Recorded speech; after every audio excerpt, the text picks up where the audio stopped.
Hello everyone, welcome to ChessVisor. In today's video, I'm going to show you another game played between Denis Lazavik and Alireza Firouzja. And this is from the title Tuesday, March 27th, early edition. And without much delay, let's get started. So the interesting thing about this game is that Denis Lazavik plays the same opening which he played against the Magnus Carlsen. And in case if you have not checked that game, I'm linking that game in the end screen, and don't forget to check it. So the same opening, that is King's Indian, and he goes for the immediate feint of variation: Bishop G7, Bishop G2, castles, and then Knight C3, and then Pawn to D6. And after Knight F3, he plays Pawn to C6 and Pawn to E4, grabbing more space. And now he strikes in the center. And here he simply ignores the threat, or it's not even a threat, just strikes in the center, but he ignores and plays castling on the king side. Bishop G4, pinning down the knight, and now he plays Pawn to D5. And here Alireza Firouzja simply exchanges the pawn on d5 square. Knight to a6, looking to go to the c5 one day. Pawn to h3, kicking the bishop, and the bishop finds a good square on the d7 square where it controls both the diagonals. Bishop e3, sometimes the bishop wants to capture the c5 knight, but most likely it is not going to capture because it is going to create a pass pawn for it's not a pass pawn, but the eventually it is going to be a potential pass pawn soon, so you don't want to capture, but just developing move on e3 square. So rook c8, and then he plays rook c1. So in this position I was thinking about why not a3, because just to kick the knight when it arrives on c5 by playing pawn to b4. The problem with this move is if you prepare this move a3, now black can actually sacrifice the rook on c3 square, and after you accept the sacrifice you lose one more pawn on e4 square. And now you are actually for the exchange down, you are couple of pawns down, or one pawn down, and also you have some weak pawns on the queen side that is going to be a target for, or long time target for black. So now black has it is compensated well, and also it is very easy for for black to play this game. Going back in the game, considering this idea, he plays rook c1, backing up c3, and then now he plays knight to c5, putting pressure on the pawn. And now comes the move knight to e1, and also with the knight e1, the bishop defends, and also the knight is going to go to the d3 to simply challenge the knight which is sitting on c5 square. So pawn to a5, trying to stop a3 b4 idea, but now comes the move knight to d3, pawn to b6, defends the knight. And if you capture that, and it is going to be again a strong pawn center, or pawn structure is going to be formed for black, so he avoids that by just waiting with a3. And then now comes the move a4, and that's kind of a mistake or an error. It's because now actually Denis Lazavik can simply win a pawn here. So knight takes c5, and then b takes c5, and simply loses the pawn on a4 square. After rook to b8, you will you'll be able to understand one thing, that is one of the interesting opening by black. The same the pattern which you're going to see in the next couple of moves, or in the next 3 or 4 moves. So rook b1, queen a5, knight c3, and then rook b7, trying to double the rooks on the b file to get or pressure on b2. Queen to d2, defending the same. It also forms a little battery with the bishop. Rook f b8, and now there is a pressure on b2. And as you can see, this is it resembles, or it reminds me of the Benko gambit, where you gambit a pawn and open the position, and looking, or put pressure on both the files by the major pieces. This position also reminds me of the same opening. And now the question is whether Alireza Firouzja succeeded in pressuring this and get the pawn or not, or Denis Lazavik, did he hold the pawn and converted this into a winning endgame? That is going to be the rest of the game. Let's see. King h2, and then rook b3. Rook fc1, interesting move. The rook is paving the way for the light square bishop. The bishop is not doing that much because the king is parked on h2, which is going to guard h2. H3. That is the purpose of moving the rook now.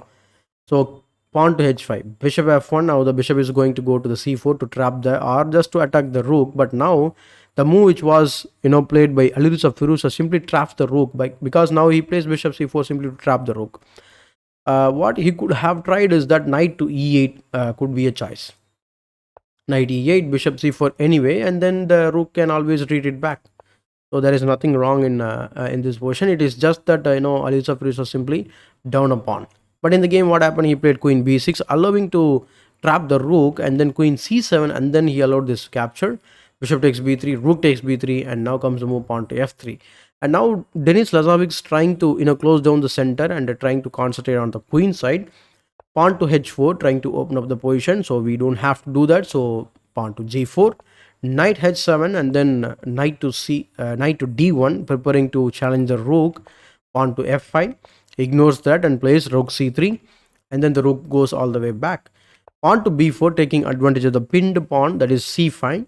F takes e4, and then f takes e4, queen to d8, getting out of the pin. But now this time he plays rook b8, just waiting to see what black is going to do.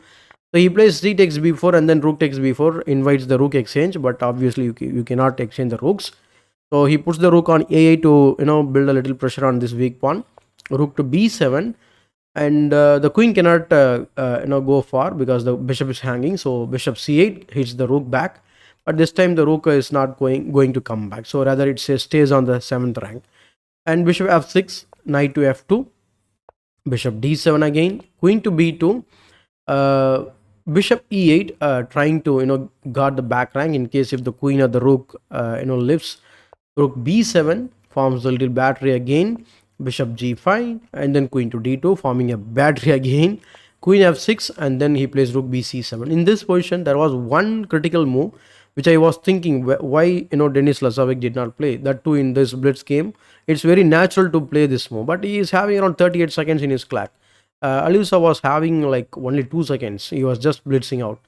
So I was considering this move just to double the rooks on the 7th rank. Why not? The problem is black can play this move. Rook takes a3. Now you have to forcefully take the g5. After knight takes g5, as you can see, the f3 is completely hanging. If you move the king to guard the fork, but the problem is he will attack you like queen f3 check, and then king g1, and you are actually getting checkmated. So knight takes h3.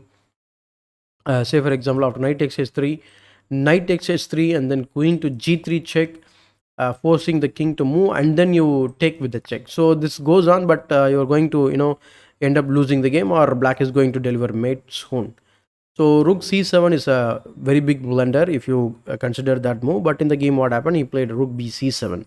Bishop f4 check was given, and then bishop takes f4, e takes f4, rook to c8, forcing the rook exchange now.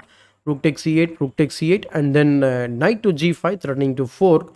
And now he plays queen c3, not only guarding the fork but also invites the queen exchange here. In this position, if you are thinking about going after the bishop because it is coming with a check, it's a problem, right? Because now the king can improve itself and attack the rook, and now the f3 as well as the rook is hanging.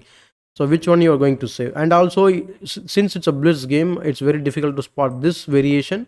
Rook e6, knight f3 idea, king g2, and then this is also winning for white actually. But in the game, what happened? He played queen c3, trying to exchange the queen, but he plays queen e7, pawn to a4, pushing the pass pawn, obviously. Knight takes e4, and now this kind of a blunder, but because now white can pin down the knight. So, and here you could directly take the knight as well. So knight takes e4, there is nothing wrong. But after queen takes e4, you can play this tricky move, that is queen c2. Now if he takes, then you can deliver mate in just 3 moves, just like this. But in the game, he played a queen to e1, pinning down the knight and trying to win the piece. So he plays queen d7, thinking that he's giving or trying to give the counter attack. But now he gives up the rook for the bishop. But then in the ending, he wins the whole piece. And also he's having a pass pawn which is sitting on the 4th rank already. As you can see, the king is far away. So it is just that time and the technique to win the game. And it's already last position. Alireza could have resigned the game earlier, but he continued the game. Queen f7, pawn a5, queen a7, queen takes g6 check, king h8, queen to h6 check, king g8, and then queen takes f4. He picks up all the pawns by just giving a couple of checks. Queen takes a5, but now comes g5. Queen takes d5. Again, he gives up a couple of pawns, but that's okay. Queen takes h4, queen e5 check, queen g3 blocks the check, queen e2, and then king g2. Pawn to d5, he is trying to push his own pass pawn, but now comes the move queen f3, queen e5, pawn to h4 connects the weak pawn, pawn to d4, and now comes the move knight to g4, threatening the queen, queen e1, and then queen d5 check, king g7, queen takes d4 check, and then king g6, and then knight to e5 check, king to f5, and then he finally exchanges the queen by force. But instead of exchanging the queen in this position, Firouzja simply resigned the game.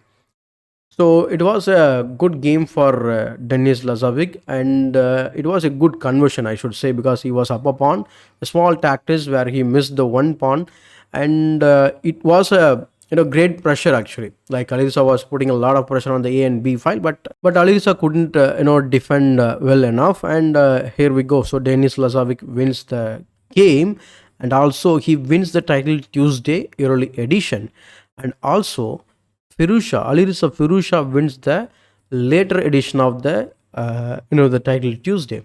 I thought of covering them both in a game would be a nice idea, so that's why I covered this particular game where Denis Lazavik defeated Alireza Firouzja. I hope you like this quick review of this game.